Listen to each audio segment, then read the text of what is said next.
initially, back in the day, it was really cool because it was kind of a secret society. A lot of people just didn't know that this even existed. For us, a big problem is if they're willing to allow us to shoot there. Public storage was never one that allowed us. The dark truth behind Storage Wars is that the very show that made Brandi Passante a household name nearly tore her life apart.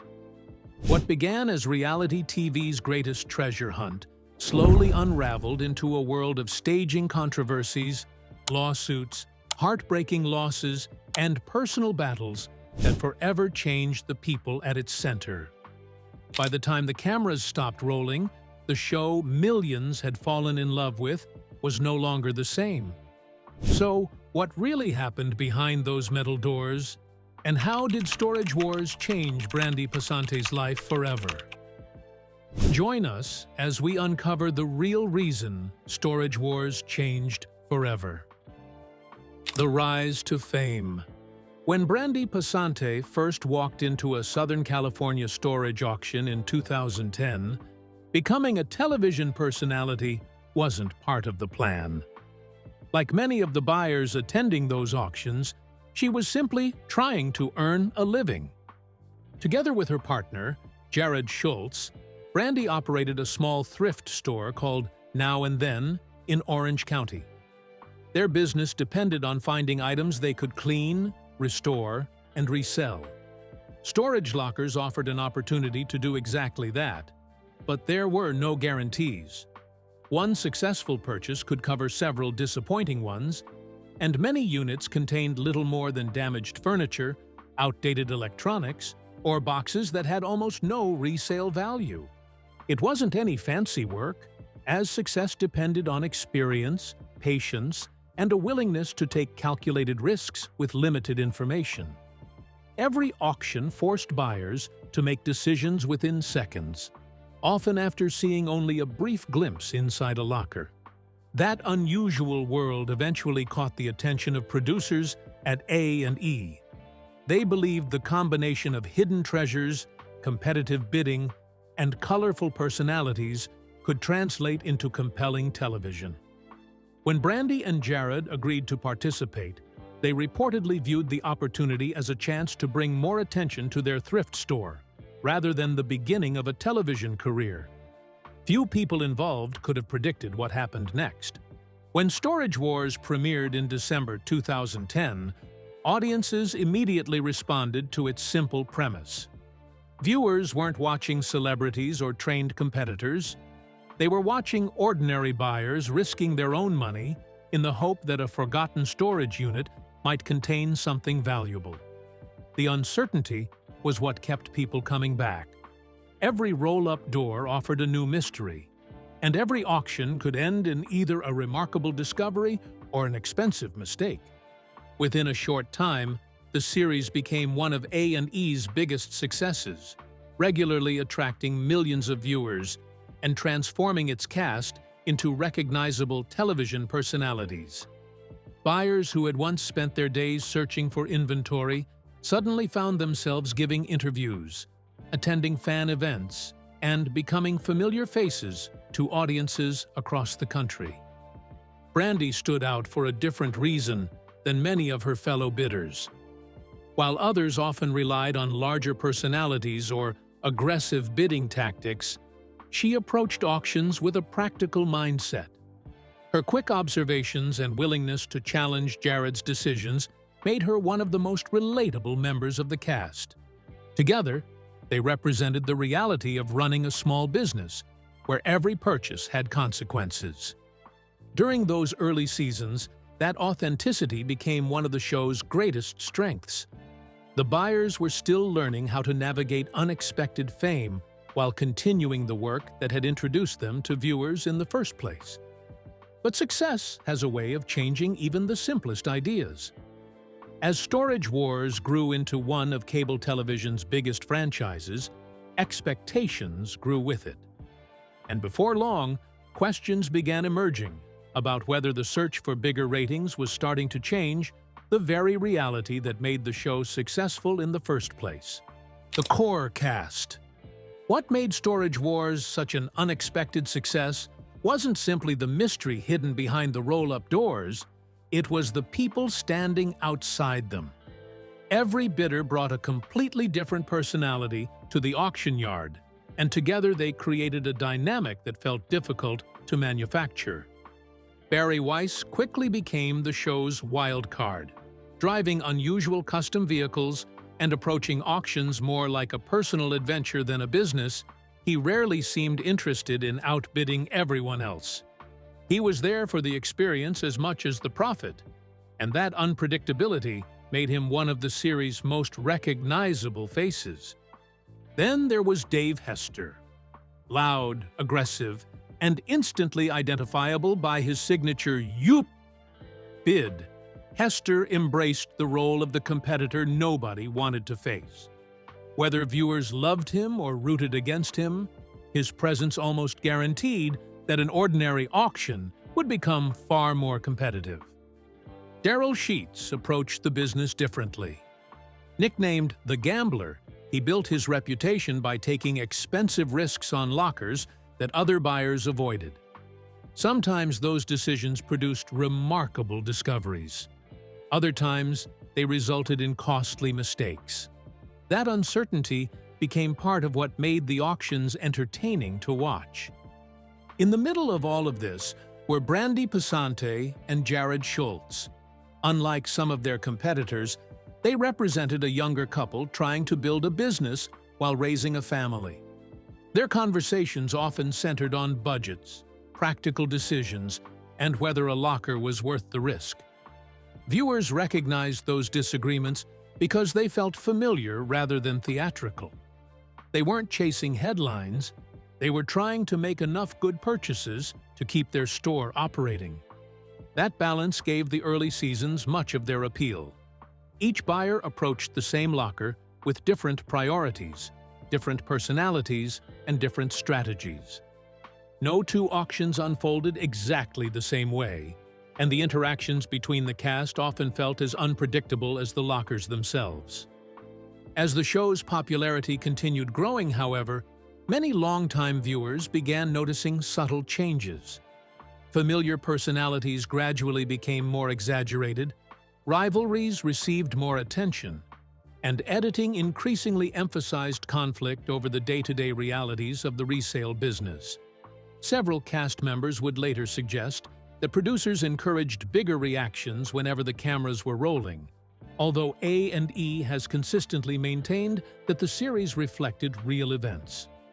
Whether those changes came from production decisions, the pressures of television, or the cast becoming more comfortable in front of the cameras remains open to debate.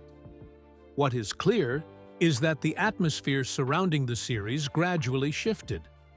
The focus seemed to move away from discovering forgotten treasures and toward the personalities competing to find them. Before long, that shift would lead to the biggest controversy the franchise had ever faced. When one of the show's original stars publicly challenged how Storage Wars was being made, viewers began asking a question that threatened everything the series had built. How much of what they were watching was actually real? The staging scandals and flawed findings. For its first several seasons, Storage Wars built its reputation on one simple idea. Nobody knew what was waiting behind the storage door. That uncertainty was the foundation of the entire series. Every winning bid carried the possibility of discovering something valuable, or walking away with little more than unwanted furniture and broken appliances. But in 2012, that sense of authenticity came under intense scrutiny. The controversy began when original cast member Dave Hester filed a lawsuit against A&E and the show's production companies after leaving the series.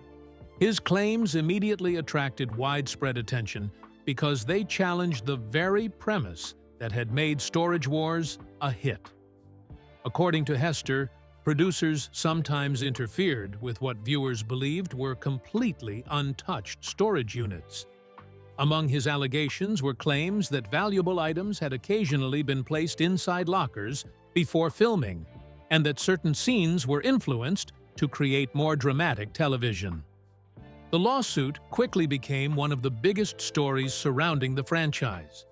If the allegations were true, they raised difficult questions about how much of the series reflected reality and how much had been shaped for entertainment. A&E strongly denied the accusations, arguing that the program remained a legitimate depiction of storage auctions, while also acknowledging that television productions naturally involve planning and editing. Eventually, the legal dispute was resolved outside of court, meaning many of the allegations were never fully tested before a judge. For viewers, however, the damage wasn't limited to the courtroom. The lawsuit introduced doubt into moments that had once felt completely spontaneous. Every valuable discovery suddenly invited another question. Was this an extraordinary stroke of luck, or had production played a larger role than audiences realized? Even fans who continued watching found themselves looking at the lockers differently. The cast also found themselves working under a different kind of pressure. Regardless of where the truth ultimately fell, the conversation had shifted. Instead of discussing memorable finds or bidding strategies, interviews and headlines increasingly focused on the show's credibility. Buyers who had spent years building reputations as experienced resellers now found their success viewed through a lens of skepticism. For Brandi Passante and the rest of the returning cast, the auctions continued, but the atmosphere surrounding them had changed. The excitement that once came from the unknown was now competing with ongoing questions about authenticity. Whether fair or not, Storage Wars would never again enjoy the same unquestioned trust it had during its earliest seasons. And while the series worked to move beyond the controversy, another challenge was quietly developing behind the cameras. This time, it wasn't about what viewers believed. It was about what years of reality television were beginning to do to the people living it. The bitter breakdown behind the scenes. By the time Storage Wars entered its later seasons, the series was facing challenges that extended far beyond the auction yard. The questions surrounding its authenticity had changed how audiences viewed the show, and for the cast, years of filming had begun to blur the line between their television personas and their private lives. Few relationships reflected that reality more than Brandi Passante and Jared Schultz's. From the beginning, the series presented them as a couple balancing family life with the constant uncertainty of buying abandoned storage units. Their disagreements over bidding, budgets, and business decisions became some of the show's most recognizable moments. Unlike the louder personalities around them, they often represented the practical side of the auction business, and many viewers saw them as the emotional center of the series. As the years passed, however, maintaining that public image became increasingly complicated. Although the spin-off Brandi and Jared, Married to the Job, suggested otherwise, the two were never legally married. Even so, they had spent years building both a family and a television career together, making it difficult for audiences to separate their real lives from the version presented on screen. According to Brandi, their relationship had already ended long before many viewers realized it. During later interviews, she explained that they had quietly separated around 2018, well before the news became public. When Storage Wars eventually returned after its hiatus, the series acknowledged the split. But for many longtime fans, it answered questions they hadn't even realized they were asking. Looking back, moments that once appeared to be ordinary disagreements took on a very different meaning. The separation also marked a turning point for Brandi personally. Rather than continuing as one half of the show's most recognizable couple, she began appearing independently, focusing on both her business and raising her children while navigating life outside the relationship that had defined much of her television career. For the series itself, the change was equally significant. One of its most familiar dynamics had disappeared, leaving a noticeable gap in the cast. While new buyers and new storylines helped keep the franchise moving forward, Many longtime viewers felt that something fundamental had changed. The auctions were still taking place, but the relationships that had once made the competition feel genuine were no longer the same. Yet the end of Brandi and Jared's partnership was only one chapter in a much larger story. As the years went on, the Storage Wars family would experience a series of losses that no amount of editing or production could hide. Those moments would ultimately reshape the legacy of the show in ways that had nothing to do with ratings or television at all. Tragedies in the auction yard. As Storage Wars continued into its second decade, the biggest changes weren't happening inside the storage lockers. They were happening in the lives of the people who had helped make the series successful. One by one, familiar faces began disappearing, not because of new storylines or changing casts, but because of real-life loss. Over time, those moments became part of the show's legacy just as much as its biggest discoveries. One of the earliest tragedies came in 2013 with the death of Mark Balello. Although his time on Storage Wars was relatively brief, his energetic personality made him a memorable part of the series. His death, ruled a suicide, came shortly after a widely reported legal incident and prompted conversations about the pressures that can accompany public attention.